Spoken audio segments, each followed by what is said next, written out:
Hello and welcome to another podcast from Agile Technology. Today we're joined by the wonderful Yann Masson, the life sciences and sports expert for Choose Paris region.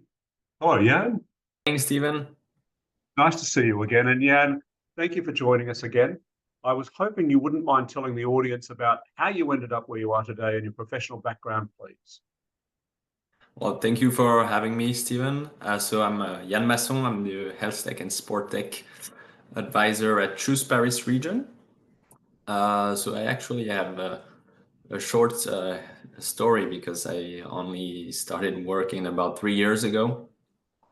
So I have a degree in innovation management. I did most of my studies in Rennes, in Brittany. I did also 1 year abroad in Finland. And so I started to work for Choose Paris region first as an intern. I was working on the call for interest that the agency launched with corporates. So it was not related to health tech. It was mostly on energy and mobility. But at the end of my internship, I was offered the job as the health tech advisor, and I thought it was a great opportunity, so I decided to go for it, and it's been great ever since. Well, you've had some great success stories in Paris and with the projects that you're running. One in particular that I know a lot about is Cambridge Medical Robotics Surgical, CMR Surgical. Can you tell me something about that, please? Yeah, sure. So actually, CMR incorporated in France, I think it was in 2019. At first, they just needed a subsidiary in France to start launching their activities.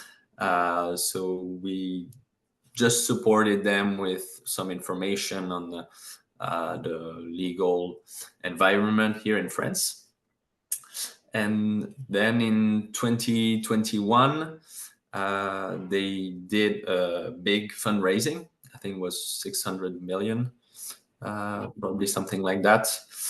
And so they decided that France was going to be one of their focus markets, that they needed to increase the activity there.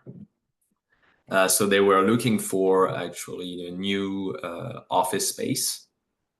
And so we helped them to find the right fit for their activities. They had some specific features that they needed. For example, they needed a showroom to showcase their robotics and other features, and that's how we help them most to find the right space. But we can still work with them, help them to identify a hospital that they could work with. It's a really great company to have in the region. And I think robotic surgery is a big topic for the future. Absolutely, and Paris is one of them.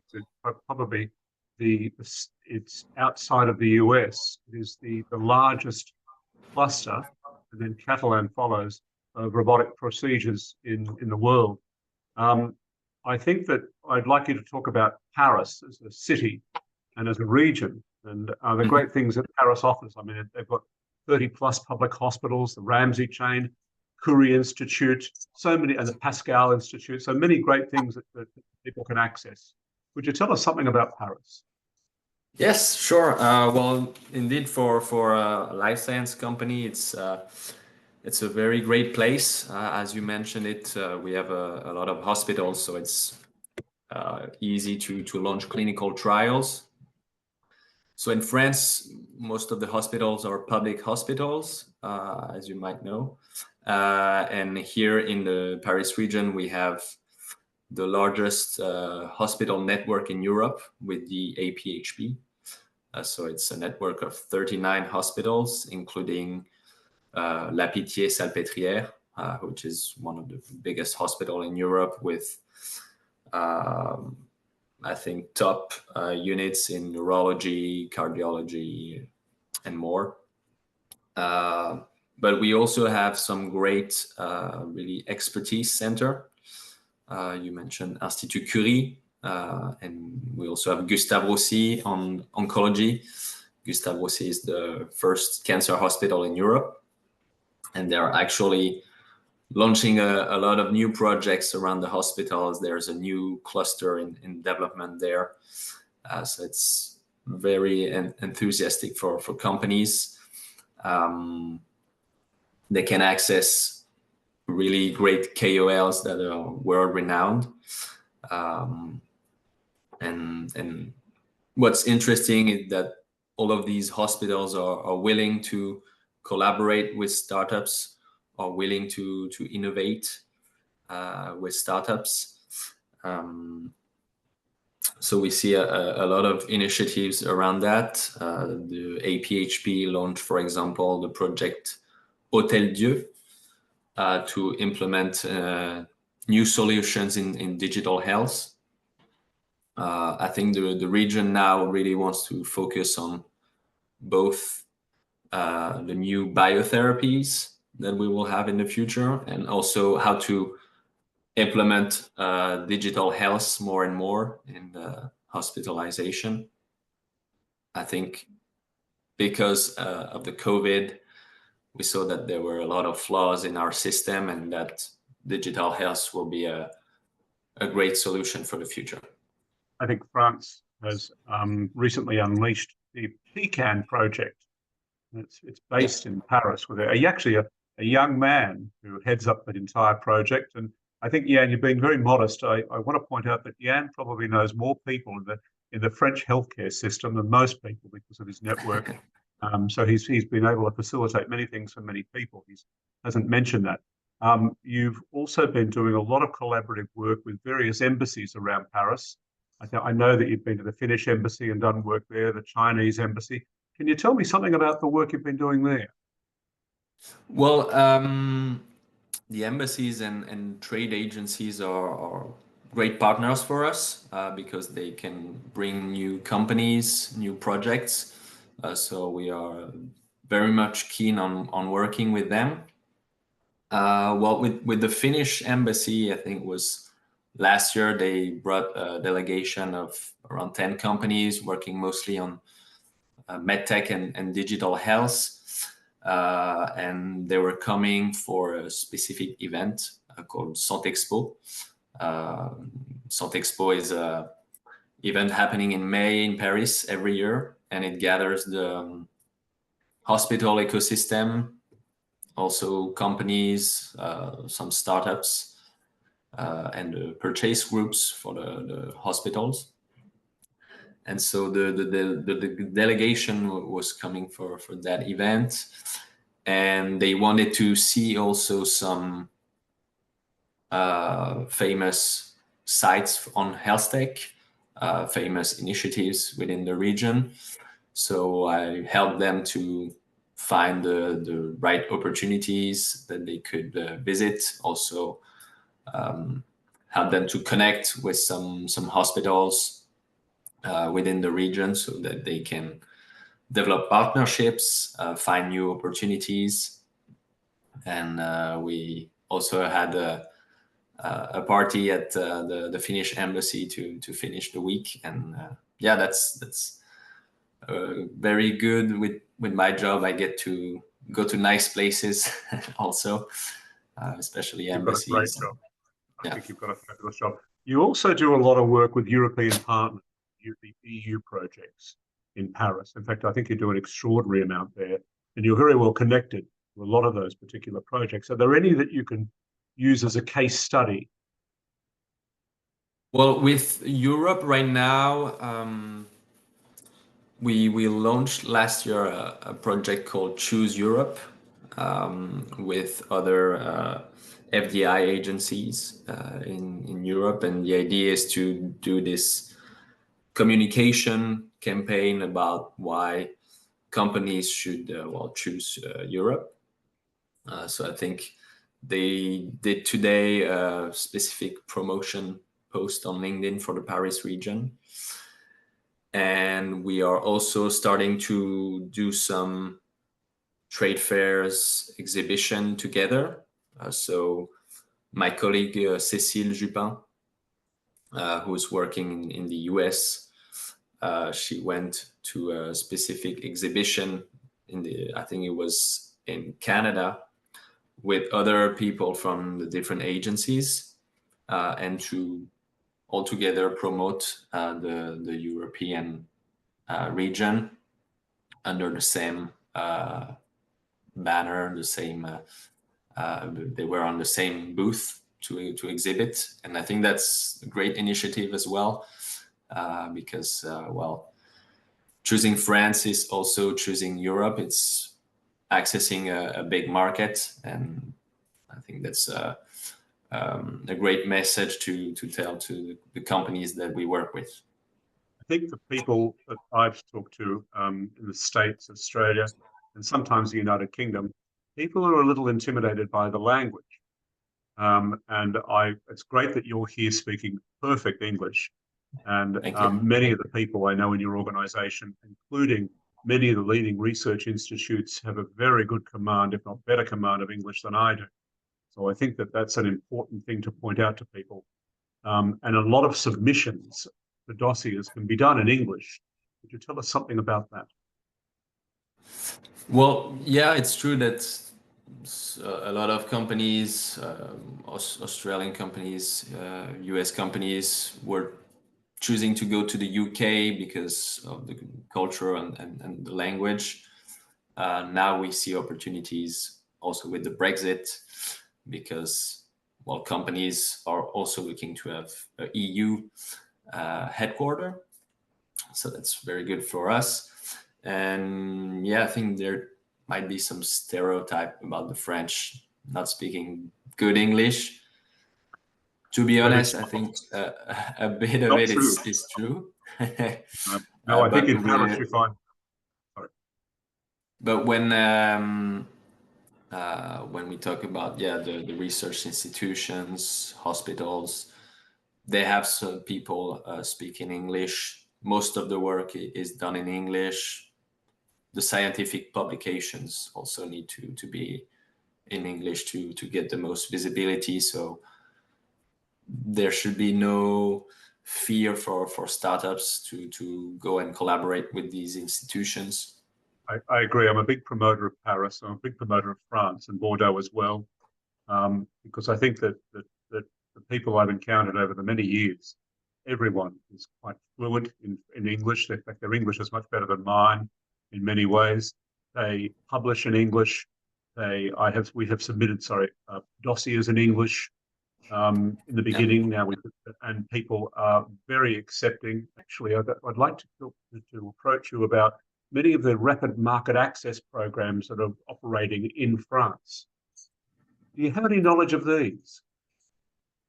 Market, for example, Pecan, well, Pecan is a new reimbursement scheme for digital health solutions, especially digital medical devices and patient monitoring system.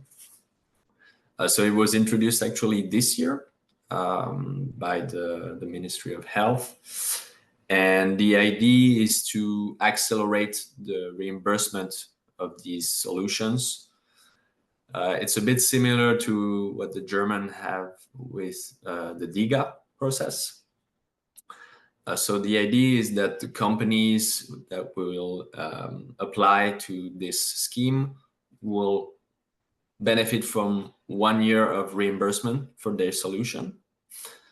And during that year, they can gather all the clinical data that they need in order to be reimbursed by the common law process.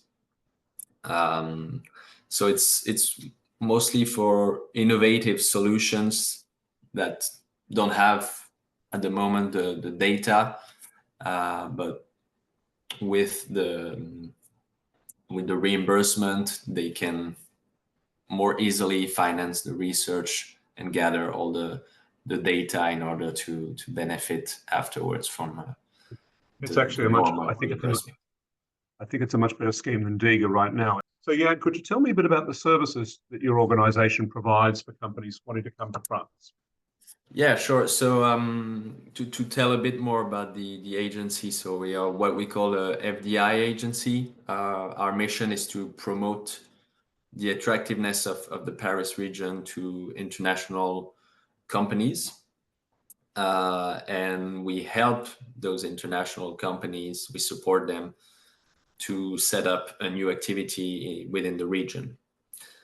So we have two type of services, I would say.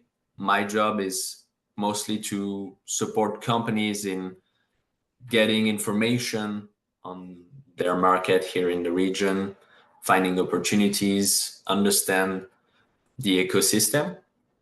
And for that, we can provide a lot of information. We have a lot of slides to explain the ecosystem to the companies. We can also facilitate connections with the hospitals, with the research institutions, so that the companies can either start clinical trials, pilot project with the hospitals, get the first partners, the first clients. We can also explain a bit more about the regulation. We talked about PCAN, but how do you get your product reimbursed in France? What are the prices that you can get for your solutions? Who are the stakeholders for regulations, etc. And whenever the project is a bit more mature and they decide, okay, yeah, we have to be in Paris region, we will provide more operational services, so we can guide them with the legal and tax environment, connect them with law firms, explain everything about the incentives that they can find in the region and at the national level. That's really important for companies, and I think France has a lot of assets on that end. And then it's also about finding an office, finding an R&D center, finding a lab. We have a lot of lab space in development in the region, in clusters like Paris-Saclay, Villejuif, de Genopole. So there's a lot of opportunity if companies want to do their research here. And we can even help with visa process. For example, if someone from a foreign company decide to relocate here, we can even help them to find an apartment, find school for their children. So we have this broad range of services. Companies do not need to go with the full package. They can pick whatever they need, and we will dedicate the right services based on their needs. I think you mentioned that France has a rich array of tax incentives and supplemental services. I'm aware of many of them, and I think it's probably one of the best packages in Europe.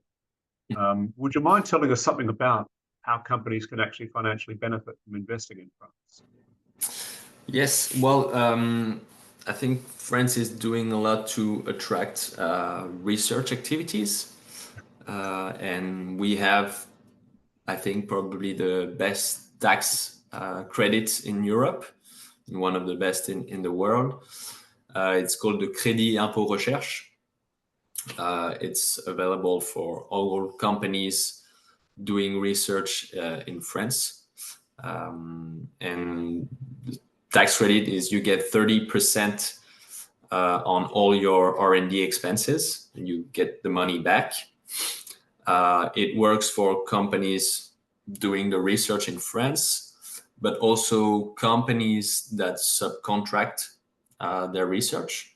So for example, if you have a company registered in France, but you subcontract your research in Germany, for example, if the company you work with is certified by the Ministry of Research in France, all the expenses will also be eligible for this tax credit.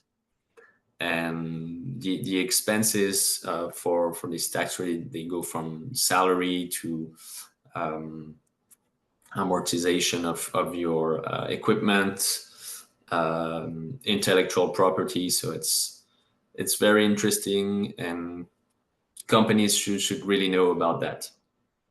I think it's one of the best projects in Europe currently. This is at the national level, so this tax credit, we have all other programs. For example, there's the Young Innovative Company status.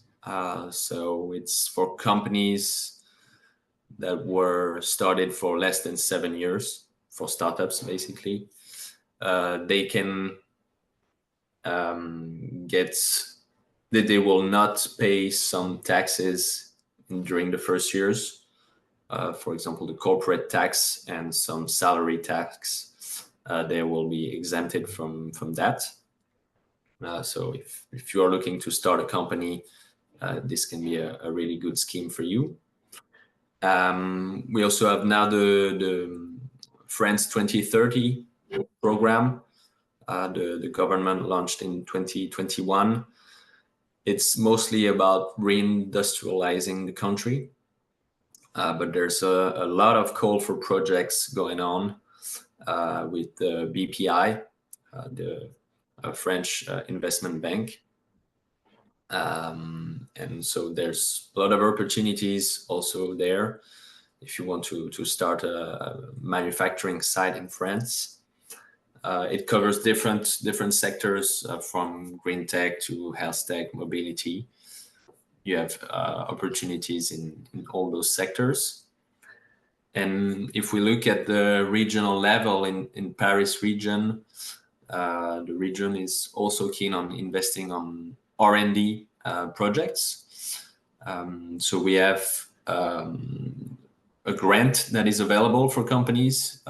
Companies can get up to 500,000 euros if they are working on projects for a prototype, for example, or a proof of concept. The region can support these type of projects with a grant. And same for companies that need to accelerate a bit their development and are looking to hire a certain number of employees in the region. They can be eligible also for a specific grant. Okay, that's fantastic. I wasn't aware of that. That's wonderful news. Thank you. So, Yann, if people are interested in contacting you, how do they go about making contact with you? Well, they can either contact me through LinkedIn. We do a lot of content in there to showcase the new opportunities, what's happening in the region. You can also find my contact details directly on the Choose Paris region website. So you will see on the website we have different pages dedicated to the industry we cover. So you can find me either on the healthtech page or the sport tech page. So you can get my email from there. And if you're interested to know more about the opportunities for your business within Paris region, really don't hesitate. I can give you the tips on the opportunities you can find, who you should talk to, the events also that we are hosting in the region around health tech. Actually, companies should have in mind that in March we will have the 3rd edition of Made in Techs.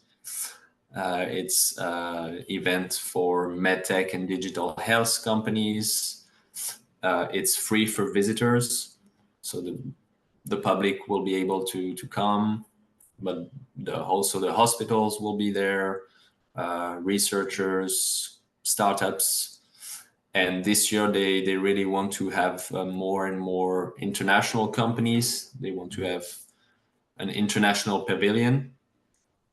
So companies from the UK, Germany, Italy are welcome for this next edition.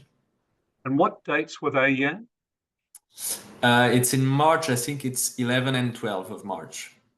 Okay, well, that's interesting. I wasn't aware of that. Well, look, I'd like to thank you very much for your time today. It's been fabulous to talk to you. We've learned a great deal from you. And I hope to be able to talk to you again in 6 to 7 months' time about progress that you've made. But I think that a lot of people will be not only just surprised, but delighted by the news you've been able to share with us today. So thank you very much. Well, thank you for the invitation, Stephen. It was great talking to you. Anytime. Anytime.